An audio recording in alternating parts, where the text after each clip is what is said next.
नमस्कार मित्रांनो, खूप खूप स्वागत आहे तुमचं आपल्या या व्हिडिओमध्ये. मित्रांनो, उद्या एस-वाय बी-कॉम YCMA कॉम 212 हा AT-KTचा पेपर आहे. याचे मी तुम्हाला आज IMP क्वेश्चन सांगणार आहे. ठीक आहे. तर यामध्ये मित्रांनो बघा, माझ्याकडे इथे 4 ते 5 ज्या आहेत जुन्या प्रश्नपत्रिका आहेत. यामध्ये मी तुम्हाला IMP क्वेश्चन वगैरे जे आहे ते सांगणार आहे. ठीक आहे. तर मित्रांनो, आपलं ॲप्लिकेशन आहे Play Storeवरती. हे ॲप्लिकेशन तुम्हाला डाउनलोड करायचं आहे. यामध्ये तुम्हाला होम असाइनमेंट तसेच याच्यामध्ये तुम्हाला इम्पोर्टंट नोट्स तसेच IMP क्वेश्चन हे सगळं काही तुम्हाला जे याच्यामध्ये मिळेल. ठीक आहे. हे ॲपची मी तुम्हाला लिंक दिलेली आहे याच्या आपल्या व्हिडिओच्या डिस्क्रिप्शनमध्ये. ते तुम्ही डाउनलोड करू शकता. ठीक आहे. तर चला मित्रांनो व्हिडिओला सुरुवात करूया. आपल्याकडे बघा आता सर्वात पहिला जो IMP क्वेश्चन आहे, तो म्हणजे एकल व्यापारी संस्थेचे 5 तोटे तुम्हाला लिहायचे आहे. ठीक आहे. एकल व्यापारी. एकल व्यापारी म्हणजे कुठला जो सोल प्रोप्रायटर असतो, म्हणजे जो एकटाच सगळं काही हँडल करतो.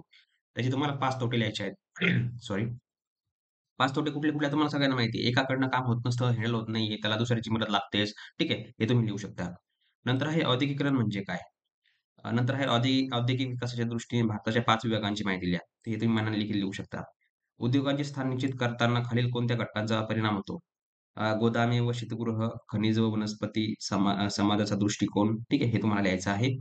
लघु उद्योग व कठोर उद्योग यांची तुम्हाला व्याख्या लिहायची आहे किंवा याचा तुम्हाला फरक वगैरे विचारला जाऊ शकतो. लघु उद्योग काय म्हणायचं, कुटीर उद्योग काय म्हणायचं. ठीक आहे. नंतर आहे मोठ्या उद्योगांचे विपणनविषयी फायदे. ठीक आहे. मोठ्या जे बिझनेस असतात त्यांची मार्केटिंग वगैरे कसे करतात, त्याबद्दल तुम्हाला माहिती लिहायची आहे. औद्योगिक संयोग म्हणजे काय? किंवा समांतर संयोग म्हणजे काय? हे तुम्हाला लिहायचं आहे. विक्री संघ म्हणजे काय? सूत्रधारी मंडळाचे फायदे हे देखील तुम्हाला वाचून घ्यायचं आहे. भांडवल रचनेवर परिणाम करणारे बाह्य घटक. नंतर आहे अर्थी भांडवली करणारे भागधारकावर होणारे परिणाम. सामान्य भागांचे कंपनीच्या दृष्टिकोनातून तोटे. भारतात कर्जरोखे लोकप्रिय का होऊ शकते? का होऊ शकले नाही? ठीक आहे. भारतात कर्जरोखे का लोकप्रिय होऊ शकले नाही? विदेशी भांडवलाचे महत्त्व. कारखाना उत्पादन पद्धती, कामगार व मालक यांच्यात समझोता घडवून आणण्यासाठी ठीक आहे. स्थापना करणारी याच्यामध्ये तुम्हाला कामगार न्यायालय, राज्य औद्योगिक मंडळ, राष्ट्रीय औद्योगिक मंडळ यांची तुम्हाला माहिती द्यायची आहे. ठीक आहे. नंतर आहे विवेकीकरण म्हणजे काय? विपणन म्हणजे काय? उत्पादन म्हणजे काय? हे तुम्हाला वाचून घ्यायचं आहे. एकदम सोपं-सोपं आहे. ठीक आहे. समोर बघूया आपण भागीदारी संस्थेची व्याख्या आणि तिची वैशिष्ट्ये तुम्हाला लिहायची आहे. भागीदारी संस्थेची व्याख्या. ठीक आहे. What is partnership firm? तर पार्टनरशिप फर्म म्हणजे काय? त्याला आपण भागीदारी म्हणतो, पार्टनर म्हणतो. ते तुम्हाला लिहायचं आहे. औद्योगिकरणामुळे निर्माण होणारे जे काही सामाजिक प्रश्न आहेत ते तुम्हाला लिहायचे आहे. प्रादेशिक असमतोल कमी करण्याचे उपाय, स्थानिकीकरणाचे फायदे, विकेंद्रीकरण म्हणजे काय? विकेंद्रीकरण आणि विवेकीकरण हे वेगवेगळं आहे. ठीक आहे. आणि तुम्हाला दोन्ही वाचून घ्यायचं आहे. नंतर आहे अर्थव्यवस्थेतील लघु उद्योगाचा महत्त्वाचा मागोवा, जिल्हा उद्योग केंद्राची उद्दिष्टे, नंतर आहे उद्योगाच्या आकारमानावर परिणाम करणारे घटक, औद्योगिक संयोगाचे तोटे, आदर्श भांडवली नियोजनाच्या पद्धती, स्थिर भांडवल म्हणजे काय? अस्थिर भांडवल म्हणजे काय? भागांची व्याख्या. भाग म्हणजे काय? शेअर. ठीक आहे. जसं स्टॉक मार्केट माहिती आहे. तर त्याची तुम्हाला व्याख्या लिहायची आहे आणि त्याचे तुम्हाला प्रकार लिहायचे आहेत. विशेष वित्तीय संस्थांची गरज, औद्योगिक संबंधांशी संबंधित समस्या सांगा.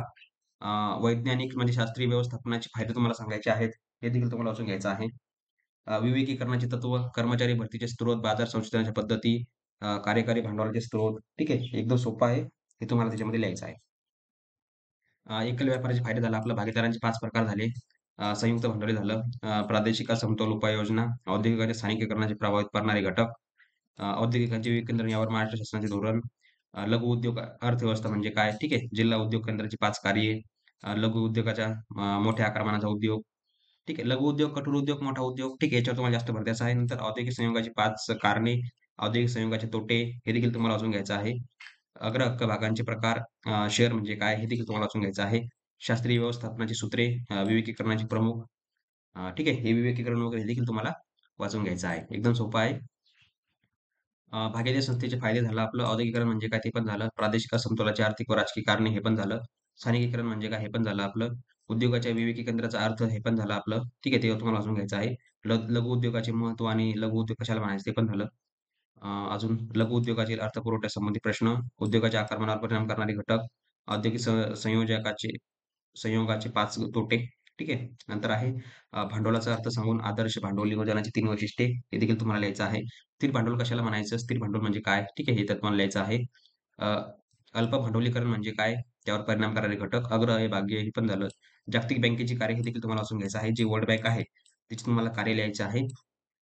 ठीक आहे. अजून पुढे आहे शास्त्रीय व्यवस्थापनाची सूत्रे, शास्त्रीय व्यवस्थापनाचे तोटे, औद्योगिक संबंधाची व्याख्या, ठीक आहे. हे देखील तुम्हाला सर्व काही जे आहे वाचून घ्यायचं आहे.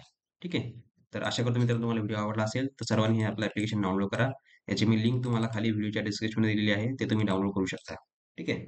तर मित्रांनो भेटूया पुढच्या व्हिडिओमध्ये. तोपर्यंत बघत राहा, शिकत राहा. जय हिंद, जय महाराष्ट्र.